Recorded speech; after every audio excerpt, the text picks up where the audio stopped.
भारत में विभिन्न संस्कृतियों का संगम है। स्त्री हर संस्कृति के केंद्र में होकर भी केंद्र से दूर है। सिमोन द बोवार का कथन है, स्त्री पैदा नहीं होती, बनाई जाती है। समाज अपनी आवश्यकता के अनुसार स्त्री को ढालता आया है। उसके सोचने से लेकर उसके जीवन जीने के ढंग को पुरुष अभी तक नियंत्रित करता आया है और आज भी करने की कोशिश करता रहता है। पितृसत्तात्मक समाज ने वह सब अपने अनुसार तय किया है। जब जब सशक्तिकरण का सवाल उठता है, तब तब समाज ही कटघरे में खड़ा होता है। समाज में लगातार बदलावों के लिए संघर्ष चलता रहता है। आइए हम सब मिलकर महिला सशक्तिकरण को सही मायने में दिशा दिखाए, जो कि हमारे कॉलेज की छात्राएं द्वारा प्रस्तुत की गई है।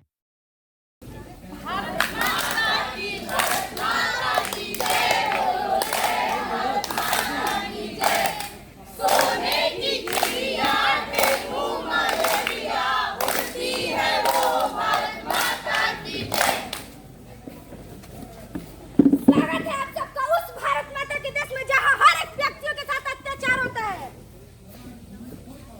स्वागत है आप सबका उस भारत माता के देश में जहां हर साल हजारों की संख्या में डोमेस्टिक वायलेंस केसेस दर्ज हो रहे हैं। स्वागत है आप सबका उस भारत माता के देश में जहां पॉलिटिशियन सोचती तो है पर करती कुछ नहीं। स्वागत है आप सबका उस भारत माता की देश में जहां हर परिवार में कम से कम एक ऐसा तो इंसान होता है जो औरतों को बोलता है अपने सपनों के साथ कंप्रोमाइज कर ले। क्यों करे हम कंप्रोमाइज? हम नारी है नारी जो आज भी समाज के लोगों में नहीं हो सहारी। एक दिन आएगा जब हम अपना पैर खड़ा होकर दिखाएंगे और उस समाज की सोच को बदलना सिखाएंगे। अरे जब इस समाज को कोई मिल नहीं पड़े तो तुम समाज को बदलने की क्यों हो रही? ऐसा ही होता है, ऐसा ही होता रहेगा। महिलाओं के बारे में समाज का सोच कभी नहीं बदलेगा।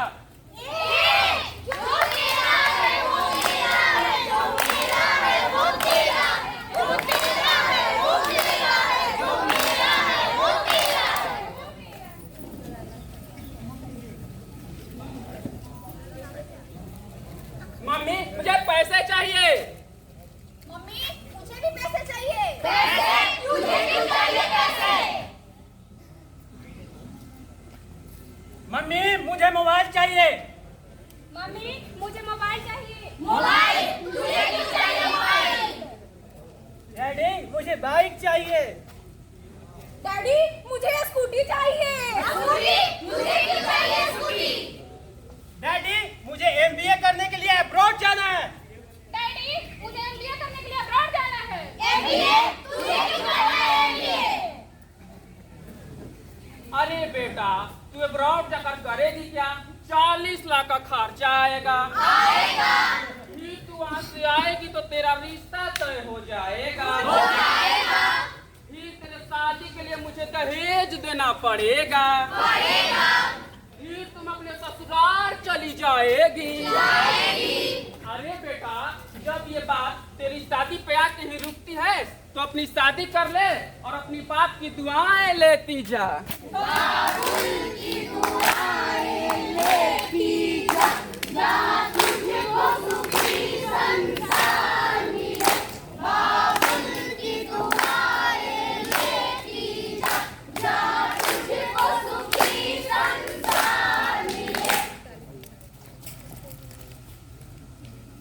हमारे इस समाज में हर औरत को अपना निर्णय खुद लेने का पूरा अधिकार है। फिर भी ज्यादातर औरतें हाउसवाइफ है, अपनी मर्जी से नहीं दूसरों के दबाव में आके, आप जैसे लोग के दबाव में आके, क्योंकि घर वाले का कॉम्प्रोमाइज कर लो। कॉम्प्रोमाइज? क्यों करे हम नारी है नारी जो आज भी समाज की नजरों में नहीं हो पाएगा।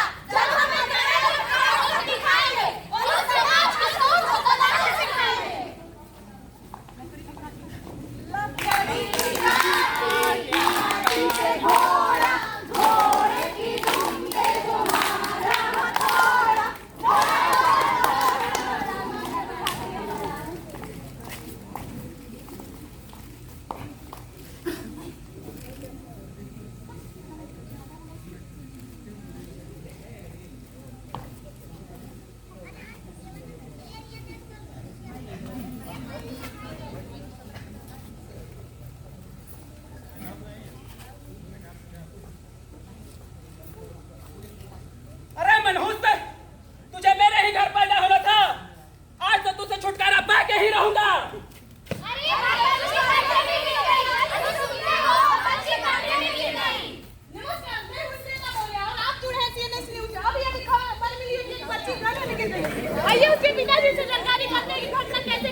पूरा गांव टीवी पर आ गया, मैं फेमस हो गया। क्या बता सकते हैं ये घटना कैसे घटित हुआ? मेरी बच्ची खेल रही थी और खेलते खेलते गड्ढे में गिर गई। अरे नहीं नहीं, मैं झूठ नहीं बोल रहा हूँ। हमारे देश में ऐसे ऐसे गड्ढे बहुत सारे हैं और हाँ, हर एक गड्ढे का हिसाब सरकार को देना ही पड़ेगा। और इसी के साथ सरकार ने बच्चे के भविष्य के लिए 2 लाख देने का ऐलान किया। अरे ये तो बहुत अच्छी खबर सुनने में आई है। इसके बारे में आपका क्या विचार है? मैं सरकार का शुक्रिया करना चाहता हूँ। और बच्चे के भविष्य का क्या होगा? आपने सोचा है कि आप इतने पैसों के करेंगे क्या? खेती बाड़ी में इस्तेमाल करेंगे। बच्चे के भविष्य का क्या होगा? अरे खेती बाड़ी होगा तभी तो बच्ची का भविष्य बनेगा। और उसे पढ़ लिख कर करना भी क्या है, घर का काम कर सीखेगी और चली जाएगी अपनी ससुराल। हमारे देश में ऐसी कितनी छोटी बच्चियां हैं जो स्कूल तक नहीं जाती हैं। सरकार के तरफ से 5वीं कक्षा तक शिक्षा होने के बावजूद भी 40,000 बच्चियों के माँ बाप उन्हें स्कूल नहीं भेजते और कहते हैं कि बेटा थोड़ा कॉम्प्रोमाइज कर लो। क्यों करें हम कॉम्प्रोमाइज? हम नारी है नारी, जो आज इस समाज के नजरों में बेबस है। एक दिन आएगा जब हम अपना चेहरा खड़ा होकर दिखाएंगे और उस समाज के सोच को बदलना सिखाएंगे।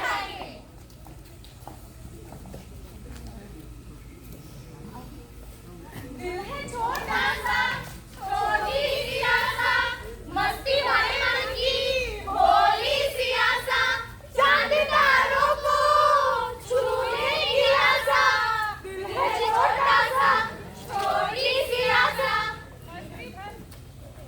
मेहंदी है रचने वाली, हाथों में गहरी लाली, कर सखिया और कलिया, हाथों में खिलने वाली है। तेरे मन को जीवन को नई खुशियाँ मिलने वाली है।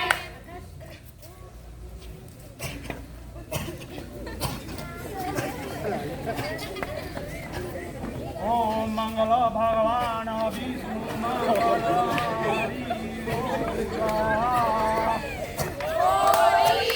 चिड़ैया नन्ही सी चिड़ैया अंगना में फिरे आ जाए। ओरी चिड़ैया नन्ही सी गुड़िया अंगना में फिरे आ जाए। बाल विवाह भारत में महिलाओं के साथ हो रही अत्याचारों का एक सबसे बड़ा उदाहरण है, जिसका भारत सरकार आज तक कुछ नहीं कर पाई। नन्ही नन्ही बच्चियों को बड़े बुजुर्ग पराये मर्द के साथ शादी के बंधन में बांध दिया जाता है। क्यों बताओ क्यों? हो गई शाम, जाने दो, जाना है। ढल दिन हो गई शाम, जाने दो, जाना है। ढल दिन हो गई शाम, जाने दो, जाना है। लास्ट में फोटो लेंगे पूरे फोटो।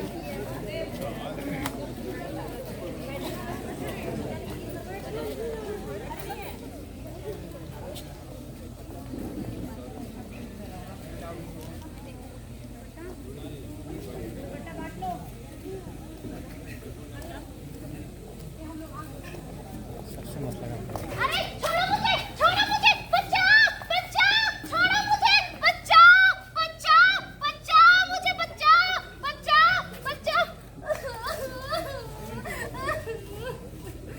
नेताजी, कल एक और गैंगरेप का केस दर्ज किया गया है, इस पर आपका क्या कहना है?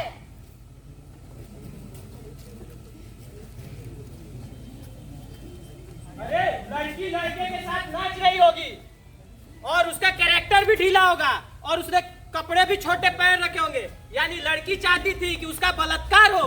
इसका मतलब ये है कि नहीं किएगा। अरे नहीं नहीं, कोर्ट है, पुलिस है, कचहरी है, देखते हैं वो क्या कहती है। 6 महीने बाद गैंगरेप केस को कोर्ट में पेश किया जाए। 6 अरे! महीने बाद रेप केस किसे याद रहता है? अरे आप तो ऐसे इल्जाम लगा रहे हैं जैसे मैंने ही रेप किया है। अरे भाई, मैंने इस देश के महिलाओं का हमेशा भला ही सोचा है। अगर आपको इस सिस्टम से इतना ही प्रॉब्लम है तो आइए पॉलिटिक्स ज्वाइन कर लीजिए और बदल लीजिए इस सिस्टम को। हाँ, मैं पॉलिटिक्स ज्वाइन करूंगी। अरे पॉलिटिक्स जैसा गटर में मत पड़ना।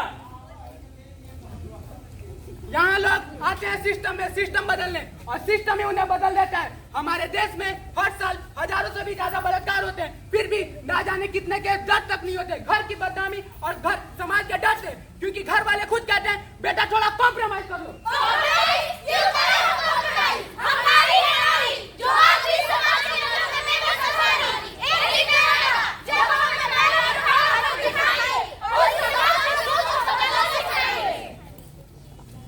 अरे जब इस समाज को कोई तुम्हारी नहीं है बनी, तो तुम सब समाज को बदलने में क्यों हो रही? ऐसा ही होता रहा है, ऐसा ही होता रहेगा।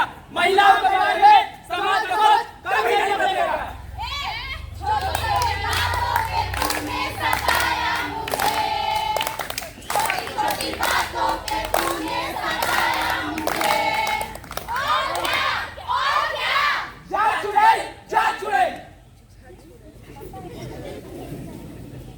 पता है उसका किसी के साथ चक्कर चल रहा होगा, तभी तो उसको घर से बाहर निकाल दिया गया। और क्या? अरे नहीं, उसको कोई रोग हुआ होगा, इसीलिए उसको घर से बाहर निकाल दिया गया होगा। और क्या? अरे नहीं, उसे शादी के 2 साल बाद भी बच्चे नहीं हुए होंगे, इसलिए घर से निकाल दिया गया होगा। और क्या? ऐसा कुछ नहीं है माँ, वो मुझे रोज मारता था, दहेज ना देने की वजह से मुझे जलाने की कोशिश करता था। मैं उस घर में कभी नहीं जाऊंगी माँ। अरे पागल है क्या? चाचा क्या कहेंगे? मम्मी आंटी क्या कहेगी? लोग क्या कहेंगे? पूरा गांव क्या कहेगा? समाज क्या कहेगा? अरे कोई तो इसकी मदद करो। सबको अपनी पड़ी है पर इसकी किसी की नहीं पड़ी। हमारे देश में सबको यही सिखाया जाता है कि बेटा थोड़ा कॉम्प्रोमाइज कर लो।